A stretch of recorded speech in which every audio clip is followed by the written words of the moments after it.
Correct, sir? बिल्कुल जी madam. Okay. A very good morning to all of you. I am Archana Rajora, Assistant Professor in Computer Science and Engineering Department, Dr. K.N. Mike Modinagar.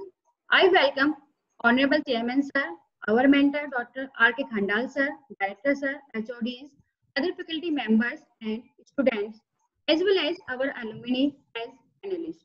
Mr. Sudhanshu Singh, batch 2014, pass out, and he is working as a senior programmer analyst in Fidelity Information System, Bangalore.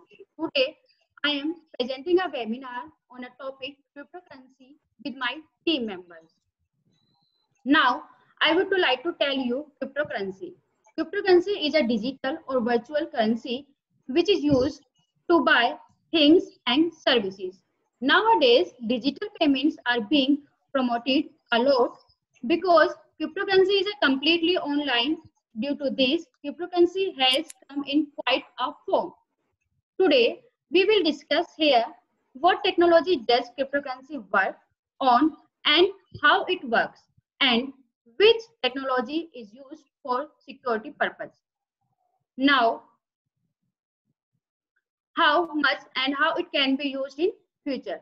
There are three students for presentation: Anuja Kumari, BTech CSC 4th year, Kushwarya Barrier, BTech CSC 3rd year, and Suraj Kumar, BTech CSC 4th year.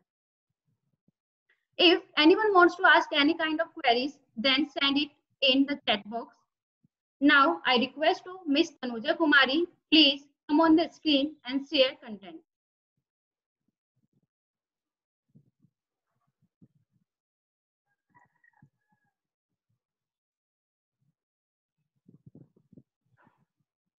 Thank you so much, Archana ma'am, for giving us this opportunity. A very warm good morning to one and all present here. My name is Tanuja Kumari. I am from BTech CSC 4th year from Dr. Kedarnath Modi Institute of Engineering and Technology. The topic of this webinar is cryptocurrency. We are all living in a digital era, as this era is a period where a shift process occurs from physically to digitally. In our day-to-day life, we use this technology for our convenience. Yes, everything has its disadvantage and advantages too. As our topic, cryptocurrency is a part of a digital currency. Cryptocurrency is meant to be a medium of exchange. Medium of exchange simply can be explained from the example. Suppose if you want to buy something from a grocery store, so you have to give some amount or as a money, so in exchange of that product or that thing. In this webinar, we will basically focus on these areas. What is cryptocurrency? Then we will see how cryptocurrency evolved. Then what is the difference between conventional versus cryptocurrency, as well as conventional versus digital currency. Then we will look at why cryptocurrency is used. Next, what are the risks which are involved in this cryptocurrency? Next, what are the types of cryptocurrency? Then what is Bitcoin technology? What is blockchain? Next, what are the limitations of blockchain? Then what are the industrial blockchain benefits? Then why to own cryptocurrency? What is cryptography? What is mining? Then what are the disadvantages of cryptocurrency? At last, we will conclude this topic. Now we will discuss about the cryptocurrency. Cryptocurrency is a digital or a virtual currency that is meant to be a medium of exchange. Cryptocurrency uses cryptography. It is used to serve the transaction and control the creation of additional units of currency.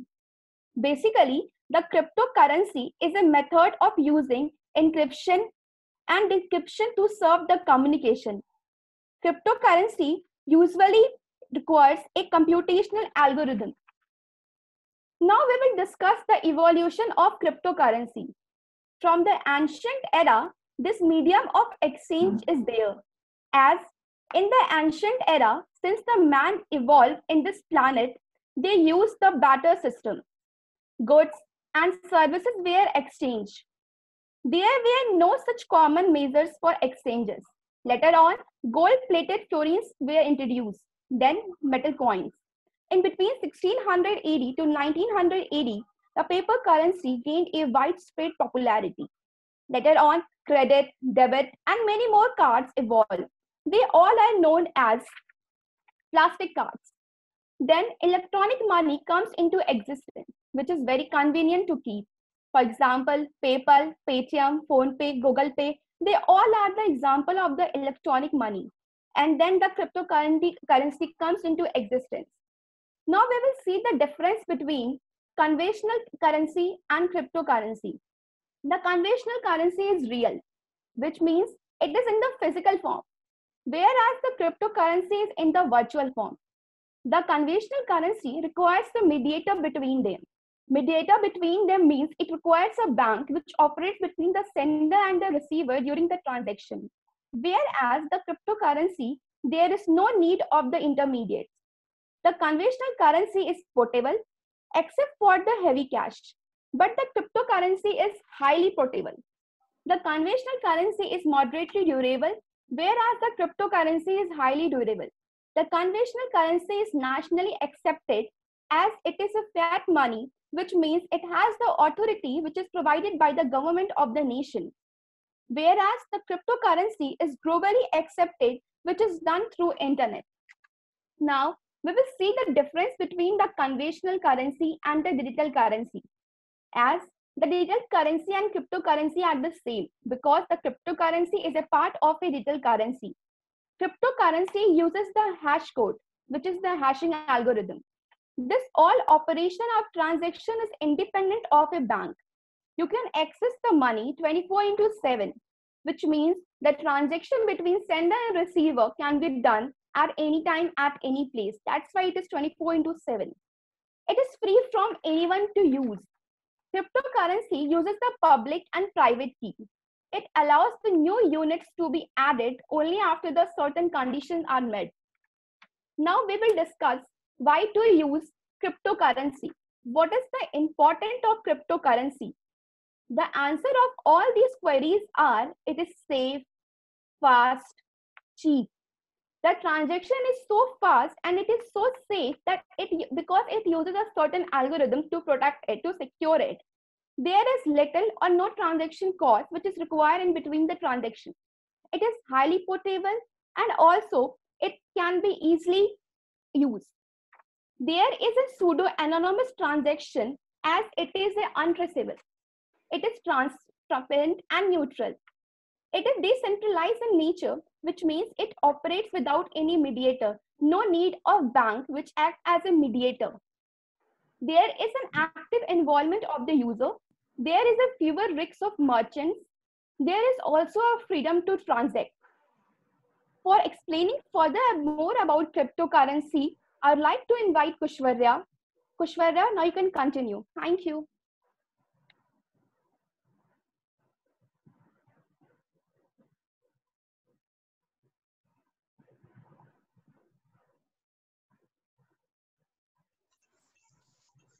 Thank you so much, ma'am.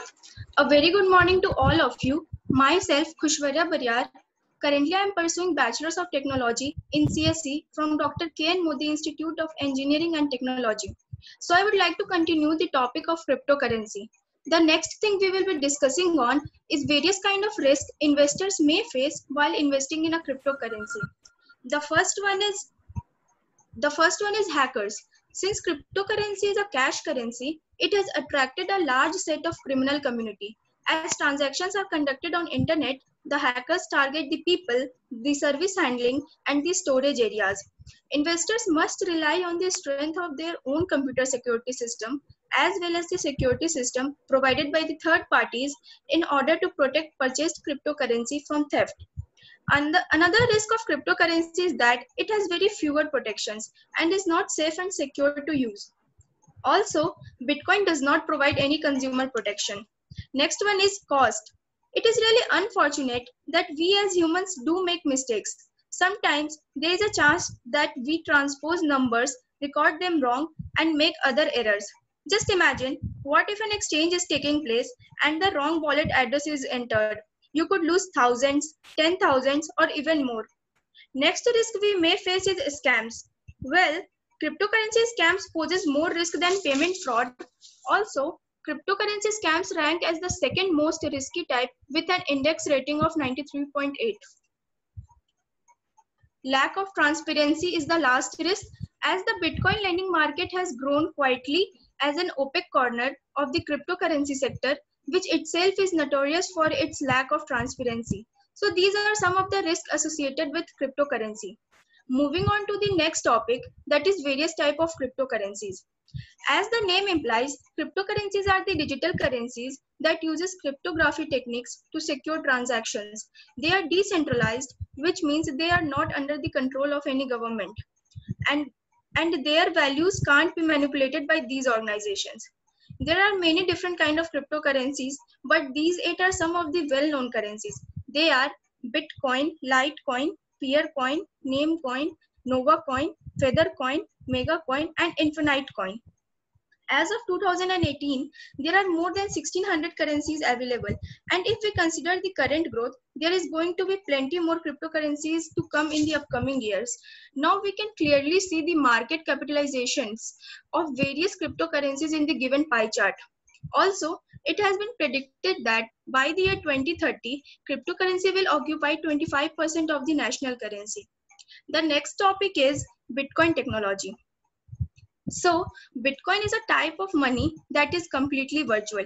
It is basically like an online version of cash. Bitcoin was invented in 2008 and started in 2009 when its source code was released as an open source software. As we know, it is a decentralized digital currency without a central bank or a single administrator, and it can be sent from user to user on the peer-to-peer Bitcoin network. People can use it to buy various kinds of products and services. The transactions are verified by the network nodes through cryptography and recorded in a public distributed ledger called a blockchain. Bitcoins are created as a reward for the process known as mining. Bitcoin mining is done by specialized computers, that is, high-powered computers that solve complex computational problems. The role of miners is to secure the network and to process every Bitcoin transactions. Miners achieve this by solving a computational problem which allows them to chain together the bank blocks of transactions. There are many aspects and functions of Bitcoin mining, and here we will go over them. The first one is issuance of new Bitcoins, second is confirming the transactions, and the last one is security. Now, if we talk about Bitcoin mining hardware, they are highly specialized computers used to mine Bitcoins. The ASIC industry has become complex and computational. Mining hardware is now only located where there is a cheap electricity. The mining hardware handles the actual Bitcoin mining process, but the Bitcoin mining software is equally as important. The main job of the software is to deliver the mining hardware's work to the rest of the Bitcoin network and to receive the completed work from the other miners on the network. Another most important thing you need to know before using any Bitcoin mining software is Bitcoin wallets. It is because all Bitcoin mining software will ask for a Bitcoin address that will be used to send mining rewards or payouts. After that, people can send Bitcoins to your digital wallet and you can send it to other people. Every single transaction is recorded in a public list called the blockchain. This makes it possible to trace the history of Bitcoins and to stop people from sending coins that they do not own or making copies of different coins or undoing the transactions. The next thing we will see is blockchain. So basically, blockchain is a database that is shared across a network of computers. Once a record has been added to the chain, it is very difficult to change. To ensure all the copies of databases are same, the network make constant checks. It have been used to underpin the cyber currencies like Bitcoin, Litecoin, Ethereum, or etc. Also, anyone can view the contents of the blockchain, but users can also opt to connect their computers to the blockchain network as nodes. In doing so, their computers receives a copy of the blockchain that is updated automatically whenever there is a new block is added. It is basically a sort of like Facebook newsfeed that gives a live update whenever a new status is posted. Each computer in the blockchain network has its own copy of the blockchain, which means that there are thousands, or in case of Bitcoins, there are millions of copies of the same blockchain.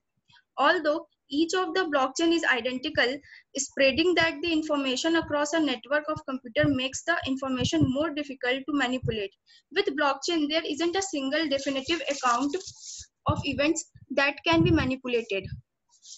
Instead, a hacker would need to manipulate every copy of the blockchain on the network. This is what is meant by a blockchain being a distributed ledger. Now, if we see how does a blockchain work, let's take an example. Imagine there are two entities, that is banks. They need to update their own user account balances when there is a request to transfer money from one customer to another. They need to spend a tremendous amount of time and effort for the coordination, synchronization, messaging, and checking to ensure that each transaction happens exactly as it should be. Typically, the money being transferred is held by the originator until it was received by the recipient. But with the blockchain, a single ledger transaction entries that both parties have access to and can simplify the validation and coordination efforts because there is always a single version of records in the blockchain. So moving on to the limitations of blockchain. It is said that blockchain technology is going to change the world around us. However, to understand what it has to offer us, we need to understand its limitations as well. So the first limitation is that it needs high performance of transaction. It is a small organization and mining does not provide any network security.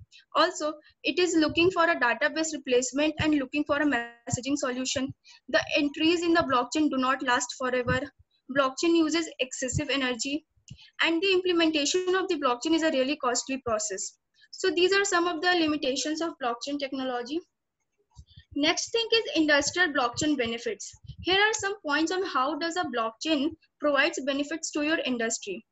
The first point is that reduced cost and complexity. For most of the industries, reducing cost and complexity is a priority. With blockchain, you don't need as many third parties to make guarantees. Instead, you have to trust the data on the blockchain. Second is trusted record keeping. Since record keeping is performed using a single digital ledger that is shared among participants, you don't have to reconcile multiple ledgers and you end up with very less clutter. And when everyone has the access to the same information, it becomes easier to trust each other. Third one is it improves discoverability. With blockchain ledger, each time an exchange of goods is recorded on a blockchain, an audit trail is present to trace where the goods came from. This can not only helps in improving security and prevent fraud in exchange of related business, but it can also helps to verify the authenticity of the traded assets. The last benefit is that it has shared trusted process. The concept of trust appears ambiguous in the blockchain space. The decentralized nature of the blockchain technology eliminates the need of a third party controlling the ledger. This is beneficial in terms of shared decision making and ensuring that the information is modified in a secret since copies remain synchronized with the other network participants. The network participants must be trusted to make right decisions. For instance, the blockchain immutability of data, where the shared ledger means information cannot be modified without leaving a trace. This does provide a notable degree of an operational security. So that's all from my side. Now I request Suraj sir to come and explain further about cryptocurrency. Thank you so much.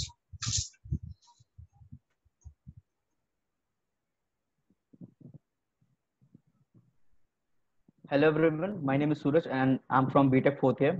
And now we'll be talking about why we should own cryptocurrency. Not we, I think many of the people now should own cryptocurrency because it is based on the future aspect and it has got a lot of advantage. So first we'll be talking about why we should use cryptocurrency.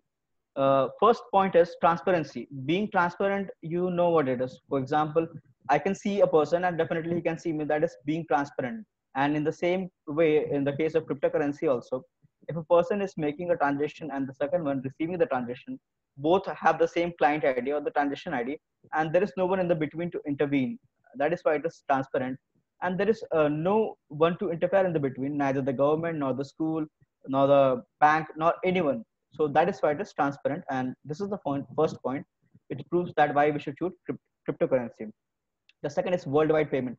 Guys, everyone here might have heard of PayPal and other transaction modules, but cryptocurrency being the best one is here, because if you're talking about the worldwide transaction or the worldwide payment, then if you're trying to pay from India to America, then government also puts some tax on it, and definitely the one receiving all the amount will have the less amount compared to cryptocurrencies. It is because if you're transacting with the cryptocurrency amount, then you don't have to pay any amount to the bank, any amount to the government, or any amount to the uh, any transaction module. That is why cryptocurrencies were banned from India, because the governments were not able to track the transaction. That is why it was banned. And on the future, I can say that it will be acceptable, because it would cost a way much less than any of the transaction modules, and that would definitely help cryptocurrency gain more profit.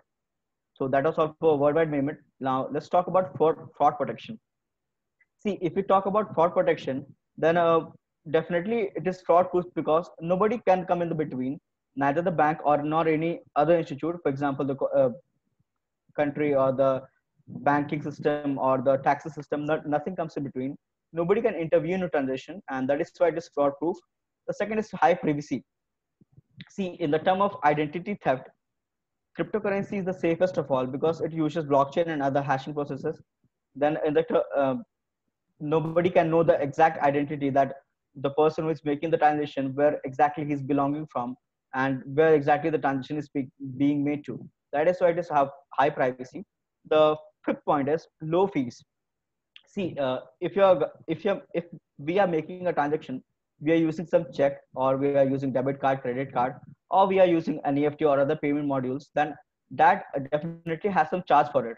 If you're making an EFT for about 1,000 rupees, then at about 30 to 40 rupees is charged for the NEFT. And if you're making a credit card payment, then there also you'll have to pay some amount to the bank. Or if you're making a country-wise payment, then you'll have to pay some amount to the PayPal or other modules. And in the terms of cryptocurrency, you don't have to pay any amount to anyone. Only a little networking charge will be cost. That will be for the miners, because they're there to authorize a payment, as well as to uh, they are there to authorize a payment, and as well as they are going to mine your payment. So now let's talk about the last point, that is security insured. If we talk about security, then cryptocurrency is going to be the safest of all. Not now, because nowadays it is only used in the dark web, which is absolutely not safe. But if we talk about the future aspect, then cryptocurrency will definitely gain some audience, and most of the people will start using it, because the way it encrypts the information or encrypts the transaction is the safest of all other transactions used nowadays. Now let's talk about cryptography. See, if you're talking about cryptocurrency and we don't talk about cryptography, then that is of no use, because this is the thing that actually works for cryptocurrency. What actually is cryptography? Cryptography is the study of techniques for secure communication in the presence of adversaries. Well, cryptography actually means that there's information, and it is first encrypted, and then it is later decrypted. This is the exact term, cryptography. If someone is sending information, for example, my name is Suraj, I'm sending it to someone, then in the what do you say, in the middle process, it is actually converted into some hash text. It is some alphanumeric numbers, which is not readable. You cannot read and decode it. And then later at the receiving section, the decipher text will actually decrypt the text, and the information will be retrieved. So this is what cryptography is all about. Now let's talk about some important points about cryptography. First is ciphertext, also known as cryptogram. This is a term where actually the entire text is encrypted from starting to end, and it works the same way, and there is no encryption or decryption. The exact text is already encrypted, and it will go in the encrypted form only. The second is encryption. Here, a plain text is converted into a ciphertext, also known as enciphering. Here, a plain text is converted into some alphanumeric items, and that is the hashed form. The third is decryption, also known as deciphering. Here, the ciphertext or the alphanumeric term is actually converted into the the information term. So this is decryption. The last is cryptographic systems, also known as cipher. Here, the entire process, that is encryption or decryption, is shown, and this is known as cryptographic system. So that is all for cryptography. Now let's move to mining. If we talk about cryptography and cryptocurrency, then definitely someone should be there who should be actually producing the cryptocurrency. For example, in India, RBI produces the money. If money is lost, broken, or it is torn apart, then someone has to be there na, to produce the money, and that is why here comes the minus. Mining, actually we'll discuss first the definition. Cryptocurrency mining is a process in which transactions between users are verified and added into the blockchain public ledger. The process of mining is also responsible for introducing new coins into the existing circulating supply, and is one of the key elements that allows cryptocurrencies to work as a peer-to-peer decentralized network without the need for a third-party central authority. Now let's discuss the major points of mining. See, for a mining or a miner, you should definitely have a strong computer performance, and that is way more than any i7 or i9 processor, or more than 16 GB of RAM or 1 terabytes of your hard disk. The system performance should be way more than this, because actually if you produce a single Bitcoin from from your own system, then your entire system will be burnt using or creating only one Bitcoin. So that is a minus system performance actually very much high, and miners also earn from that also, because if there's a miner and he's actually producing the crypto coin or validating a transaction, then that actually costs a whole lot system performance, and that is why miners has to be very strong system computing power, and through internet also they can earn. Now let's go to the disadvantages of cryptocurrency.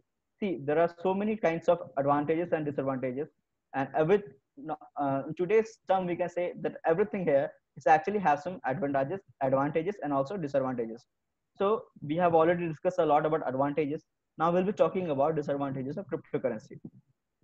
The first point is lack of understanding.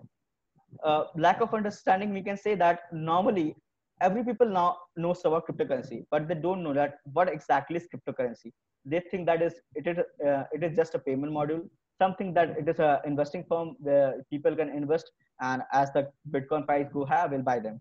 So this is not what cryptocurrency is all about. Cryptocurrency has to deal a lot in the future. There are so many changes which has to be achieved from the cryptocurrency module, and that is why the exact knowledge of cryptocurrency is not clear. The second is risk of volatility. See, volatility here actually means that there's a transaction ledger, and the transaction ledger is actually getting day by day stronger, and your entire system computing power, it's not capable enough to handle the day by day increasing power or the performance. So that is volatility. And the third is still in development phase. If you talk about development phase, then everybody nowadays is trying to use cryptocurrency because it is actually benefiting people. They don't have to pay any tax to the bank itself, or any transaction tax to the country, and that is why it is getting more and more popular. But it is still in development phase. Today hackers can easily breach into them, but later when more and more investment will be done to cryptocurrency, it will be gained much more stronger. The fourth point is scalability. Scalability is the term where as the users increase, the system performance has to be increased. If there is one miner sitting for one cryptocurrency, but as the system will get more and more scalable, more people will try and get more and more miners into it. And normally the bank also has to get some transaction process there, so that it would be easy and much faster than any other transaction module. And of course, it has to be secured. Now the last point is cybersecurity issue. Now here is the main thing, that is cybersecurity issue. We know that it is using blockchain, we know that it is using hashing, but still it has some cybersecurity issue. That the first point is the one where actually the cryptocurrency works is the dark web. And it is the strong point, because when visiting dark web, it is not actually secure to visit dark web. But if we talk about any other outer modules, like we can talk about Bitcoin and Litecoin or Ethereum. See, whenever you try and access these kind of cryptocurrencies, someone is there watching you all the time, and that is the government.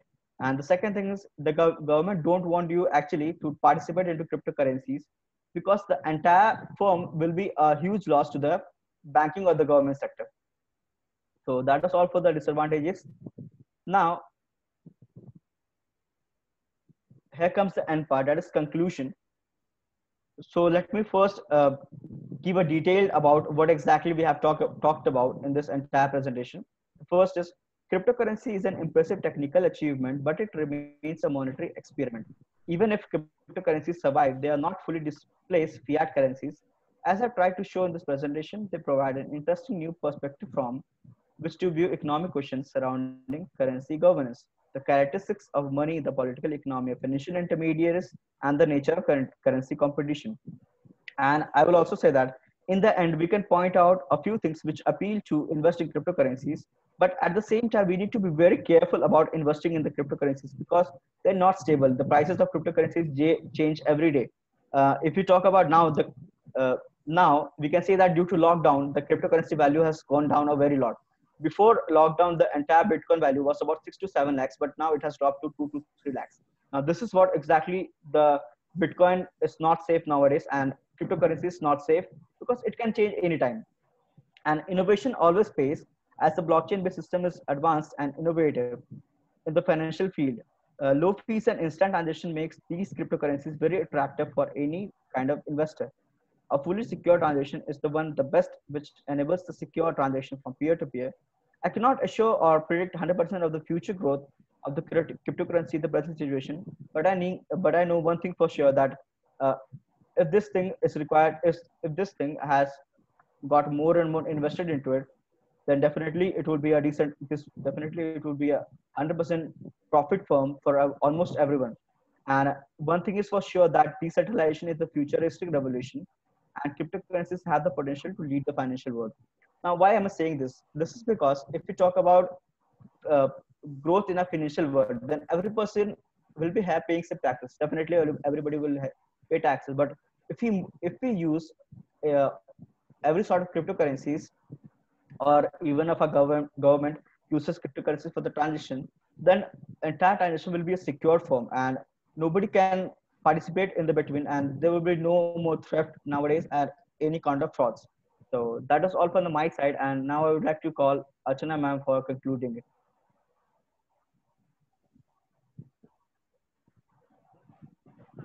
Thank you, Suraj, Tanuja, and Kushwarya for your impressive and valuable presentation. Now, I would call Mrs. Ayushi Prakash ma'am for inviting our alumni and concluding to the session. Hey, good morning all. A warm welcome to one and all present here. Thanks, Archana ma'am, for giving me this opportunity. This is really an honor for me to conclude this informative webinar. Thank you so much. Here, Ayushi from Dr. Kedarnath Modi Institute of Engineering and Technology. Now, I will read the conclusion of this topic that we noted down before introducing and inviting our alumnus, Mr. Sudhanshu Singh. Today we have discussed about cryptocurrency, what it is actually, all the uses, types, about blockchain and the advantages as well as limitation of the blockchain, why we need our own cryptocurrency, mining disadvantages, future and threats about it. So we have discussed a lot about cryptocurrency. Now, all right, now without taking so much time, I'd like to introduce and invite our proud alumnus, our esteemed alumnus from batch 2010 to 14 from Information Technology branch of Dr. KNMITE, Mr. Sudhanshu Singh. He is currently working with Fidelity Information Service as Senior Programmer Analyst. Hi, Sudhanshu. Can you hear me? Yeah, hi. Hope you're doing great. Morning, sir. Yeah. Morning, sir. Yeah, morning everyone. So as we all know about the trades and future of cryptocurrency, as our speakers described very wonderfully, very beautifully about all the trades and the future scope and its need in our current scenario in our day-to-day life. So could you please brief us about cryptocurrency trade or future scope or experience of your life, your industry exposure, or feedback, whatever you want to describe, please. Guide our students. Sudhanshu.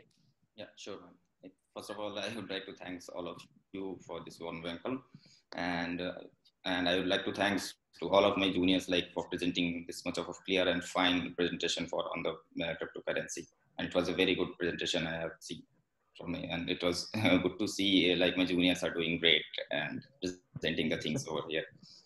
So yeah, as you guys are presented it very well and covered all of the things from the cryptocurrency. So I will not go again and explain the same things what you have guys already explained. But yeah, on top of that, whatever like I feel it should be communicated to you guys. Yeah. So as we know that like still we know that the first cryptocurrency was introduced as a 2009 and it was the Bitcoin, but as going further, like government didn't feel that it is the still the secure way to having the currencies and all, so that they started asking for the tax evasion and for the like they feel that some of the money laundering is also happening due to this, so they started banning and started asking about the owners to pay the taxes and legalize this for the still. But yeah, as of now, like you can say that still there are many of the cryptocurrencies are active, but yeah, but most of them are inactive also due to this money laundering and the tax evasion. But if you'll see, still the Bitcoin are the like the largest one in the cryptocurrency areas. It holds like 68% of the total Bitcoins, total cryptocurrency as of now till November 2019. It is being held by the Bitcoin itself. And till now, if you'll see, still it is not secure and all, but still I'll say like whatever the numbers are saying, like 214 billions of dollar of cryptocurrency are still present in worldwide. And as you have already explained the advantages and disadvantages already, so I will not take much time on that. But yeah, as 2 or 3 points were good. If you are going to rely on the cryptocurrency, so I will say that yeah, the fund transaction fees, as Suraj explained, yeah, it is very minimal here. But yeah, but the cost of producing the cryptocurrency is still very high. So whatever the like system requirements of cryptocurrency is there, it needs a lot of software and hardware requirements. And what the software and hardware requirements, it is like graphic cards. We need the graphic cards to produce the Bitcoins. So due to this, like it requires a literally huge amount of graphic cards to produce as a cryptocurrencies.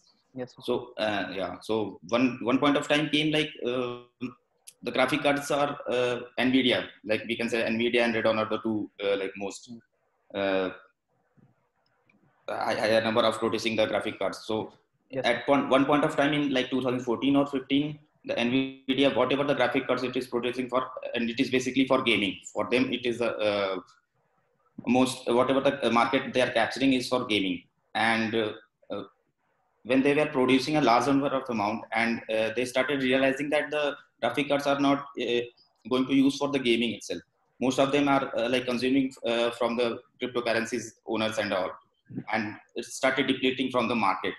So they started asking to the government like whatever the like units we are producing is for the gaming, and we are not like happy like the cryptocurrency users are using my graphic cards and all for their uses. So this is like one of the more reason to ban, or like the government started analyzing in data. So that was the one thing. And like if I just wanted to ask the question to you guys, like whatever the like how they start the like market price, how the cryptocurrency market price is decided, if anyone can explain me.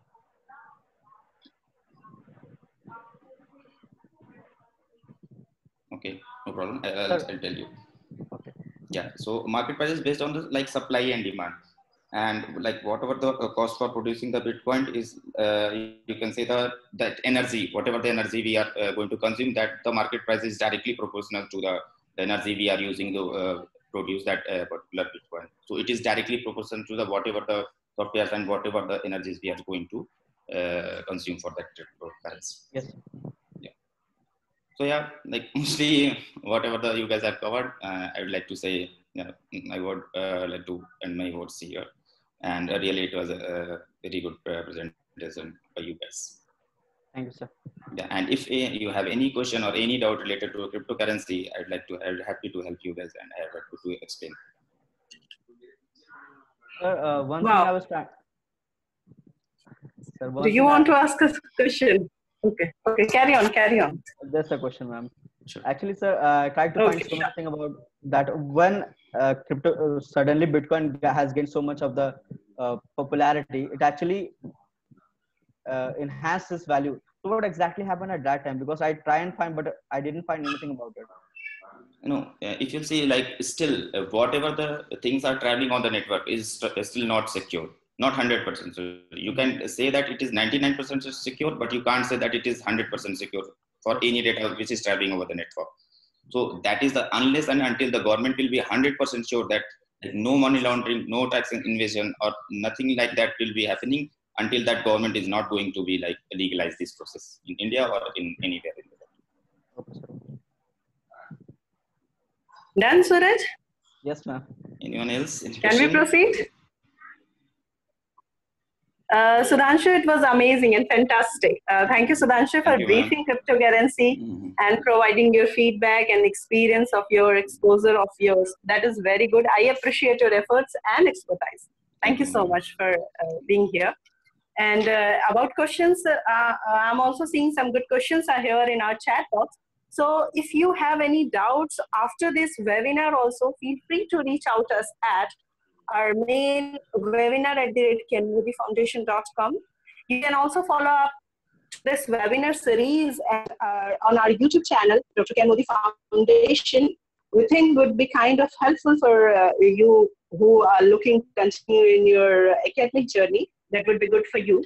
And so at the end, on behalf of Dr. Ken Mody Foundation and the entire fraternity of the institution, I extend my most sincere thanks to all the dignitaries, respected directors, deputy directors, heads of the different departments, all the faculty members, students, all the audience who have joined us, who spare time from their busiest schedule, especially our alumnus who has giving his precious office time.